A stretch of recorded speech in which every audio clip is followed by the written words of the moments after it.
নমস্কার বন্ধুরা, আজকে আমি আপনাদের শোনাবো ডিজিটাল ইশপের গল্প। মূল গল্প। একবার খরগোশ ও কাছিমের মধ্যে একটি দৌড় প্রতিযোগিতার আয়োজন করা হলো। দৌড় শুরু হলো। স্বাভাবিকভাবেই খরগোশ খুব দ্রুত অনেক দূরে চলে গেল। মাঝপথে গিয়ে খরগোশ দেখল কাছিম এখনও তার থেকে অনেক দূরে রয়েছে। সে ভাবল এই সুযোগে তাহলে একটু জিরিয়ে নেওয়া যাক। যেই ভাবা সেই কাজ। একটি গাছের ছায়ায় গিয়ে আরাম করে বসে পড়ল। এভাবে বসে থাকতে থাকতে কখন যে সে ঘুমিয়ে পড়ল তা টেরই পেল না।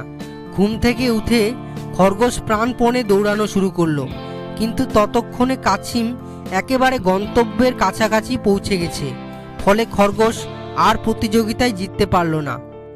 কাছিম খরগোশকে চ্যালেঞ্জ করে বলে উঠল, ঠিক আছে, চল দেখি কে আগে ওখান থেকে মতিঝিল পৌঁছয়। যে আগে পৌঁছাবে তাকে স্টার সিনেপ্লেক্সের প্ল্যাটিনাম টিকিটে ফাস্ট অ্যান্ড ফিউরিয়াস সিনেমাটি দেখাতে হবে। কাছিমের কথা শুনে খরগোশটি হাসতে হাসতে লুটোপুটি খেতে থাকলো আর বলল, খরগোশ, কি বললি? তুই আমার সঙ্গে আগে পৌঁছানোর প্রতিযোগিতা করবি? কাছিম, কেন, তোর সাহসে কুলাচ্ছে না নাকি? খরগোশ হেসে হেসে গড়াগড়ি খেতে খেতে, হ্যাঁ বন্ধু, অনেক ভয় পেয়ে গেছি। আচ্ছা নে, ঠিক আছে, এক কাজ কর, আমাকে তুই টিকিট কেনার টাকাটা দে। দেখ, আমি বসুন্ধরায় গিয়ে টিকিট কেটে এনেও তোর আগে মতিঝিল পৌঁছে যাব।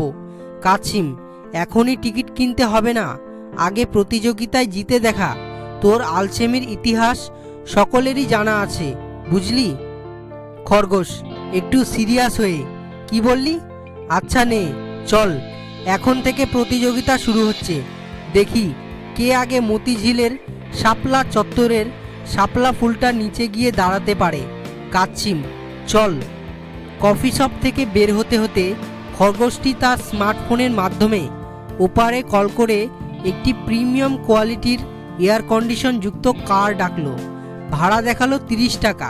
খরগোশ ভাবল, যাই যাক, 30 টাকা, প্রতিযোগিতায় জিতে সিনেমার টিকিট দিয়ে টাকা উসুল করা যাবে। এই বলে খরগোশ গাড়ির ভেতরে ঢুকে জানালা দিয়ে কাছিম কি করে তা দেখার জন্য উকি দিতেই দেখতে পেল কাছিম মিরপুর 10 নম্বরে মেট্রো রেলের যে স্টেশনটি আছে সেদিকে হাঁটা দিচ্ছে।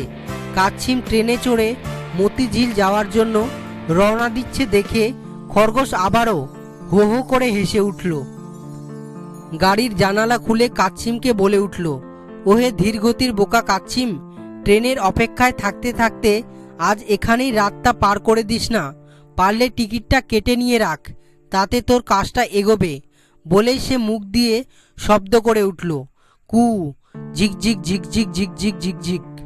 কাছিম মুখে কিছু না বলে আর চোখে খরগোশের দিকে তাকিয়ে রাগে ফুঁসতে ফুঁসতে মেট্রো রেলের স্টেশনের দিকে এগোতে থাকলো। খরগোশটি কানে হেডফোন লাগিয়ে গাড়িতে এসির হাওয়া খেতে খেতে মতিঝিলের উদ্দেশ্যে যেতে লাগলো। যাওয়ার সময় পথে বাংলা মোটর ক্রস করার সময় সে বসুন্ধরা সিটি শপিং কমপ্লেক্সের দিকে তাকিয়ে মনে মনে খুশি হয়ে উঠল। আহা, কালই ওখানে গিয়ে ফ্রি প্ল্যাটিনাম টিকিটে সিনেপ্লেক্সে মুভি দেখা হবে। এই কথা ভাবতে ভাবতেই যেই না খরগোশের গাড়ি শাহবাগ চলে এলো, অমনি সে পড়ল এক মস্ত বড় ট্রাফিক জ্যামে। 10 মিনিট, 20 মিনিট, 30 মিনিট করে করে 1 ঘন্টা ধরে সে একই জায়গায় বসে রইল, কিন্তু জ্যাম আর ছাড়ে না। বিরক্তি আর টেনশনে খরগোশ কানের হেডফোন ছুঁড়ে ফেলল আর নিজের মাথার চুল ছিঁড়তে লাগলো।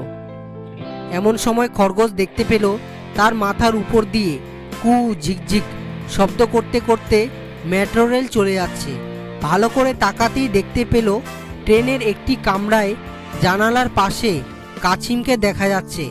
কাছিমটি যেন তাকে ভেঙচি কাটছে আর মুখ দিয়ে শব্দ করছে, কু ঝিকঝিক। ডিজিটাল বচন, গণপরিবহন ব্যবহারের সুফল অনেক। বন্ধুরা, ভিডিওটি যদি ভালো লাগে তাহলে একটি লাইক করে দিন এবং চ্যানেলে পাশে থাকার জন্য সাবস্ক্রাইব করে বেল আইকনটি বাজিয়ে দেবেন এবং ভিডিওটি যদি ইন্টারেস্টিং মনে হয় তাহলে বন্ধুদের মাঝে শেয়ার করে দেবেন। ধন্যবাদ।